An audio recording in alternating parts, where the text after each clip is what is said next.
दोस्तों, आप कर्म करते हैं फिर भी आप दुखी क्यों हैं? क्या आपका कर्म कर्म है या फिर दुष्कर्म? सही कर्म का ही सही फल मिलता है, लेकिन सही कर्म कैसे करें? सही कर्म क्या होता है? दोस्तों, मैं आज आपको एक ऐसी कहानी सुनाने जा रहा हूँ। इस कहानी के माध्यम से आप समझ जाएंगे कि कर्म क्या होता है, क्योंकि हर इंसान का कर्म ही उसके सुख और दुख का भागी होता है। सही कर्म उसके सुख का भागी होता है और गलत कर्म उसके दुख का भागी होता है। एक बार की बात है, महात्मा गौतम बुद्ध को एक शिष्य ने प्रश्न किया कि भगवान, कर्म क्या है? गौतम बुद्ध मुस्कुराए और बोले, वत्स, मैं तुम्हें एक कहानी सुनाने जा रहा हूँ। इस कहानी के माध्यम से तुम सभी शिष्य यह समझ जाओगे कि कर्म क्या है। एक राजा था, वह अपने मंत्री के साथ देश भ्रमण के लिए निकला। भ्रमण करते करते राजा और मंत्री एक बाजार में पहुंच गए। उस बाजार में राजा का ध्यान एक दुकानदार के ऊपर गया। उस दुकानदार को देखते ही राजा के मन में न जाने क्यों यह विचार आया कि मैं इस दुकानदार को कल फांसी की सजा दे दूं।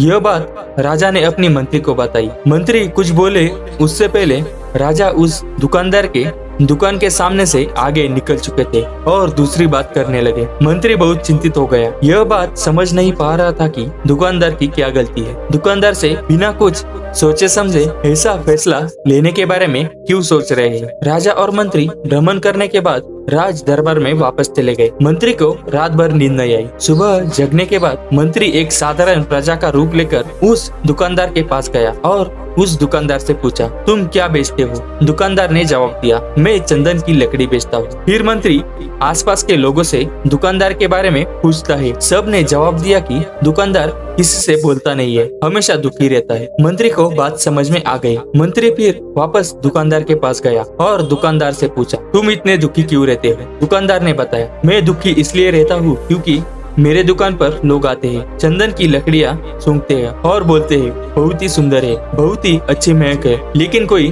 खरीदता नहीं है, इसलिए मैं दुखी रहता हूँ। मंत्री दुकानदार की बात सुनकर खुद भी भाव विभोर हो गया। कोई भी दुकानदार दुखी क्यों न हो अगर उसके दुकान का कोई सामान खरीदा ना जाए, जबकि सामान में कोई कमी न हो। मंत्री सोचने लगा कि यह दुकानदार अपने दुखों के वजह से इतना दुखी रहता है, परंतु राजा इस दुकानदार को फांसी पर क्यों लटकाना चाहते हैं? अर्थात राजा के मन में आए हुए विचार का उत्तर अभी तक मंत्री को नहीं मिला था। मंत्री ने फिर दुकानदार से पूछा, भाई, तब तुम क्या करोगे अगर तुम्हारे सारे चंदन की लकड़ियाँ ऐसे ही रखी रखी रह जाए तो? दुकानदार गुस्से भाव से बोला, हाँ मैं जानता हूँ, मेरी चंदन की लकड़ियाँ ऐसे ही रखी रह जाए कोई नहीं खरीदेगा, इसलिए मैं सोचता हूँ कि हमारे देश का राजा जल्द से मर जाए। अगर वह जल्दी मर जाता है तो उस राज दरबार में उस राजा के दाह संस्कार के लिए अपनी चंदन की लकड़ियाँ देता, जिससे कुछ पैसे मिल जाते और इस बाजार के अलावा बाकी लोगों को भी मेरे चंदन की लकड़ियों के बारे में पता चलता, तो फिर शायद कुछ न कुछ लोग मेरी दुकान से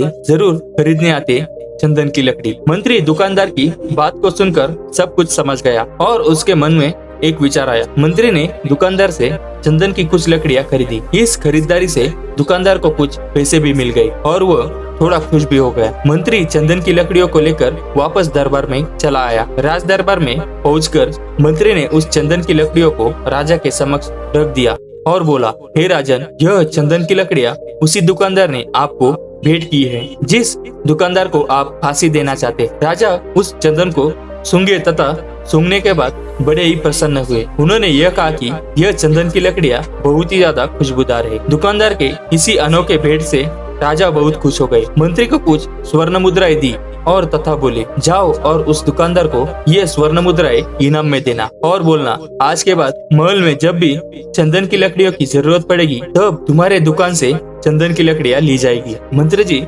मुस्कुराने लगे और यह सोचने लगे कि अब तो राजा के मन में उस दुकानदार को फांसी देने का विचार आ ही नहीं सकता, क्योंकि अब तो हमेशा दरबार के लिए चंदन की लकड़ियों का इंतजाम की जिम्मेदारी उस दुकानदार को मिल गई है। मंत्री स्वर्ण मुद्राओं को लेकर वापस दुकानदार के पास चला गया। इधर राजा इस विचार में पड़ गया कि वह दुकानदार बड़ा ही अच्छा है। जिस वक्त मैं उसके बारे में यह सोच रहा था कि मैं उसको कल फांसी दे दूंगा, उसके मन में उस समय यह विचार चल रहा होगा कि राजन पहली बार मेरे दुकान के सामने आए, क्यों ना मैं उनको अपनी सुंदर और खुशबूदार लकड़ियों को भेंट करूं। और आज उसने मुझे भेंट भी किया। बेवजह ही मैं उसको फांसी देने के बारे में सोच रहा था। इधर मंत्री दुकानदार के पास पहुंच गया। मंत्री ने राजा के द्वारा दी गई स्वर्ण मुद्राओं को दुकानदार को देते हुए कहा, जिन चंदन की लकड़ियों को मैं कल खरीद कर लेकर गया था, उन चंदन की लकड़ियों को राजा ने बहुत पसंद किया और इनाम के तौर पर तुमको यह कुछ स्वर्ण मुद्राएं दी है। दुकानदार बहुत खुश होने लगा। साथ ही साथ मंत्री ने